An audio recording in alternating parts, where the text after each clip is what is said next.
SFIO അന്വേഷണം നിർത്തിവെക്കാനായി ഹൈക്കോടതിയെ സമീപിക്കാൻ KSIDC അഭിഭാഷകന് നൽകിയത് 82.5 ലക്ഷം രൂപ.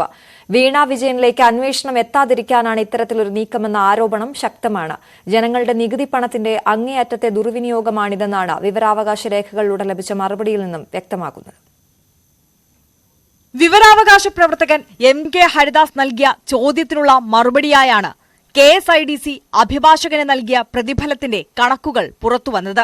SFIO അന്വേഷണം നിർത്തിവെക്കാനായി ഹൈക്കോടതിയെ സമീപിക്കാൻ 82.5 ലക്ഷം രൂപയാണ് KSIDC അഭിഭാഷകൻ CS വൈദ്യനാഥന് നൽകിയതെന്നാണ് വിവരാവകാശ രേഖകൾ പറയുന്നത്. ഇത്രയും പണം ചെലവാക്കി അന്വേഷണം സ്റ്റേ ചെയ്യണമെന്നാവശ്യപ്പെടാൻ മാത്രം എന്ത് സാഹചര്യമാണ് KSIDCക്ക് ഉണ്ടായിരുന്നത്?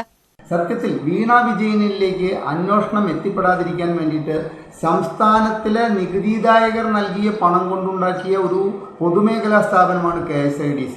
ആ KSIDC 82 ലക്ഷം രൂപ ഒരു അഭിഭാഷകനെ ഫീസ് നൽകിക്കൊണ്ട് ഹൈക്കോടതിയിൽ പോയിട്ട് SFIO അന്വേഷണം നിർത്തിവെക്കണമെന്ന് പറഞ്ഞത് കേരളത്തിലെ ജനങ്ങളുടെ നികുതിപ്പണ ദുർവിനിയോഗത്തിന്റെ ഏറ്റവും വലിയൊരു ഉദാഹരണമായിട്ട് വേണം കാണാൻ.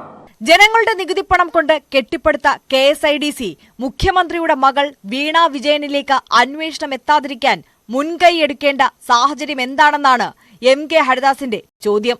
നികുതിപ്പണത്തിന്റെ അങ്ങേയറ്റമുള്ള ദുർവിനിയോഗമാണിതെന്നും ഹരിദാസ് ആരോപിക്കുന്നു. അങ്ങേയറ്റം അപലപനീയമായ കാര്യമാണ്. നികുതിപ്പണത്തിന്റെ ദുർവിനിയോഗമാണ് ഇവർ ഈ കാണിക്കുന്നത്. വീണ വിജയനെതിരെ അന്വേഷണം നടന്ന KSIDCക്ക് എന്താണ് പ്രശ്നം?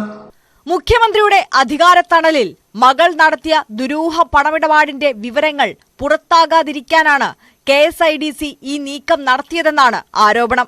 KSIDCയുടെ വിശ്വാസ്യതയെ ഈ അന്വേഷണം തകർക്കുമെന്നത് വെറും ഒരു പുകപ്പറച്ചിൽ മാത്രമായിട്ട് അവശേഷിക്കുമ്പോൾ ഇത് അന്വേഷണം വീണ വിജയനിലേക്ക് എത്തിക്കഴിഞ്ഞാലുള്ള ബുദ്ധിമുട്ടിനെ തരണം ചെയ്യാൻ വേണ്ടിയിട്ടാണ് ഈ നികുതിപ്പണം ദുർവിനിയോഗം ചെയ്തതെന്ന കാര്യത്തിൽ യാതൊരു സംശയവുമില്ല. SFIO അന്വേഷണം തുടർന്നാൽ തങ്ങളുടെ വിശ്വാസ്യത നഷ്ടപ്പെടുമെന്നായിരുന്നു KSIDC കോടതിയെ ബോധ്യപ്പെടുത്തിയത്. എന്നാൽ KSIDC കൂടുതൽ സുതാര്യമാകുകയല്ലേ വേണ്ടത് എന്നാണ് കോടതി ചോദിച്ചത്. News 18 കൊച്ചി.